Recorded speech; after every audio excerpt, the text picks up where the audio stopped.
Hello, and welcome to a special edition of the Automated Analytics podcast, this time focusing on the spring budget. We thought it'd be good to explain and comment on some of the key findings from the budget, especially Jeremy Hunt's significant announcements about using AI to improve productivity in the public sector.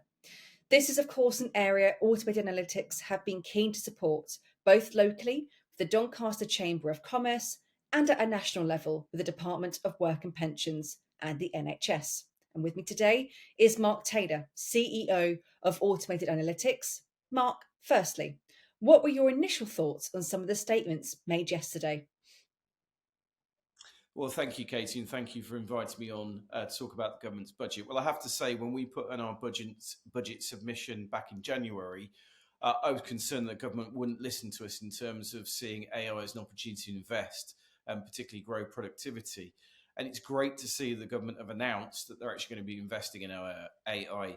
I think with over 100 million planned to be invested into the Alan Turing Institute, is a stake in the ground, definitely a line in the sand that this government wants to invest in AI for productivity. At the end of the day, we are behind our other G7 competitors or countries within G7 on our productivity per worker. We're down about 16% and have been for some time. And as we've seen, AI really is an opportunity to increase productivity. And the fact that the government is investing in AI fully supports our submission to the government's budget that we put in January. Now, there is still a lot of negativity around AI. People are concerned they're going to lose their job. Can we control it?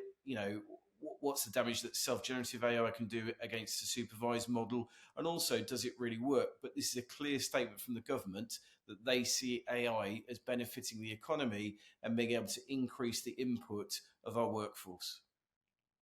Thank you, Mark. So you mentioned there supervised and self-generative. For our audience who might not know the difference, do share. Yeah, absolutely. I mean, they're two very, very different models.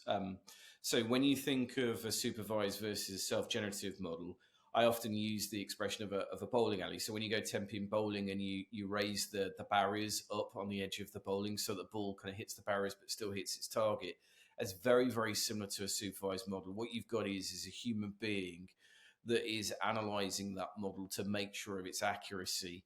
So essentially, the output of the data is a lot more trustworthy than a self-generative model. I mean, a self-generative model is what you often see with fake pictures in the news, some elements of ChatGPT, a self-generative.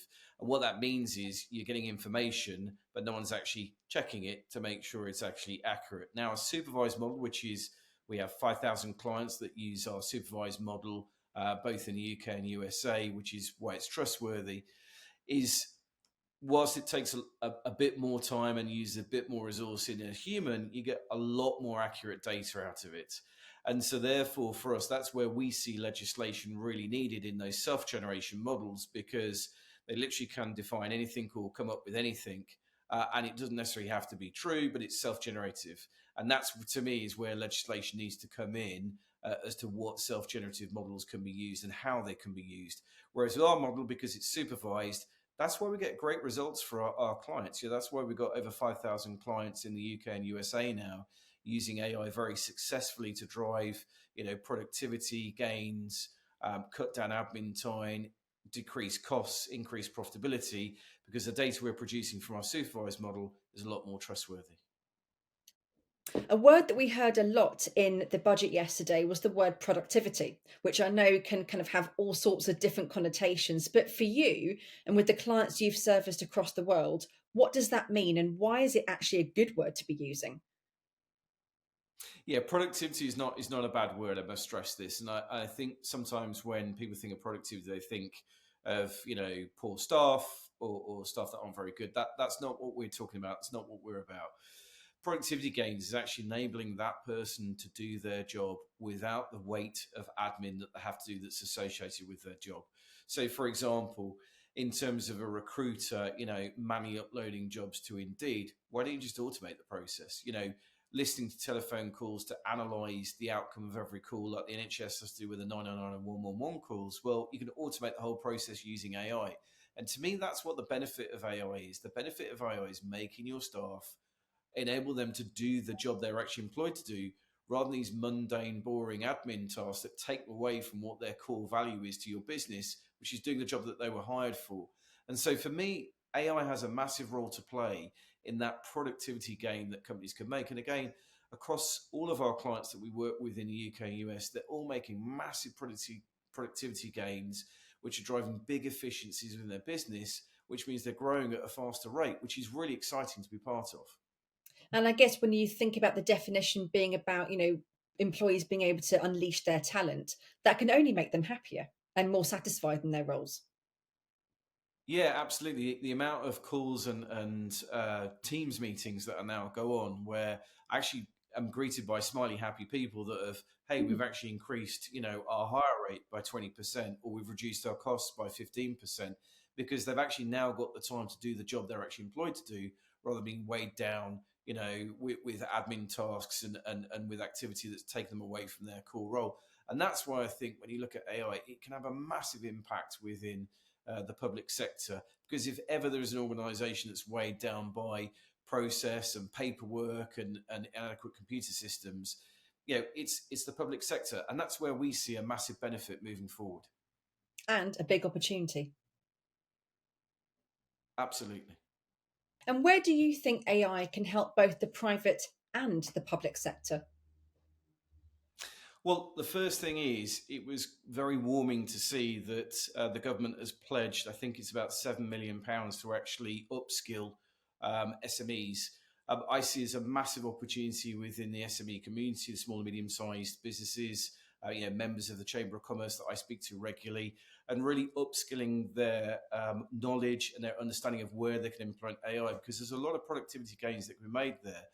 But also, it's really warming to see that the Cabinet Office is going to be working with a number of different departments to finalise their AI adoption strategies. I think there's massive gains to be made in the NHS in terms of improving patient care and patient wait times. I think there's a lot of information that the civil service can use to analyse data. And the Department of Work and Pensions, our budget submission was very much behind assisting and helping people back to work by using our AI solution. And I think there's a lot of productivity gains, a lot of opportunity that the government has, but it's also the private sector as well. As you know, we've delivered our AI solutions to over 4,000 clients globally, and not one of them has ended up making a single redundancy off the back of implementing AI. In fact, it's driven efficiencies to them to employ more people. So it's really good that the government is seeing internally and looking internally to actually implement AI, as well as supporting, enterprises like SMEs and the larger enterprises to actually fully roll out AI to get those productivity gains. Absolutely. And touching then back on the budget submission you mentioned that Automated Analytics made to the Treasury, you clearly had a view on how Automated Analytics is, proprietary AI technology could help the government achieve its aims. Can you give us a flavour of what you proposed, Mark? Yes.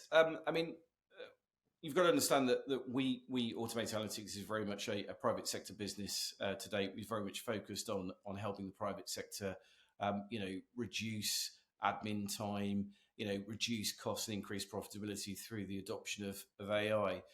And we see that potentially there's an opportunity to create almost like an AI incubator within UK government that has in-house expertise, consisting of the most talented technology professionals in the UK, who can apply their skills and their expertise to benefit AI across the public sector. So it's not just investing in the Turing facilities we talked about, it's actually creating that incubator environment, because there's a lot of benefit and a lot of AI opportunity that, let alone the NHS, but a lot of other government departments that can use. The fact that the DWP are committing 17 million to accelerate their AI digital transformation, I think, is a brilliant sign of the government really committing. And that's where really we made our budget submission around supporting that back to work activity, as we've seen with our clients in America, and we've seen with our clients in the UK, actually being able to hire more people and fill those vacancies has had a massive improvement in the profitability. And I think already it's building on the progress that we've made, and it's making sure that the Department of Work and Pensions, we support them in driving those people back to work.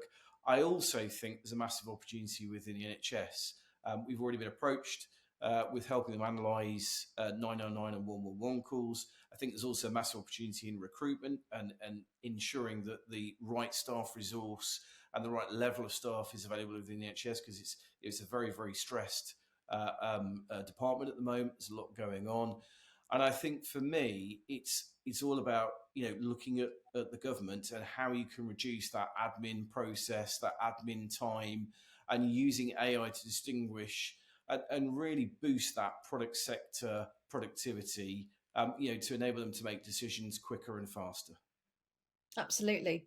I think one of the key issues that we have seen is companies and also individuals having issues around trusting AI.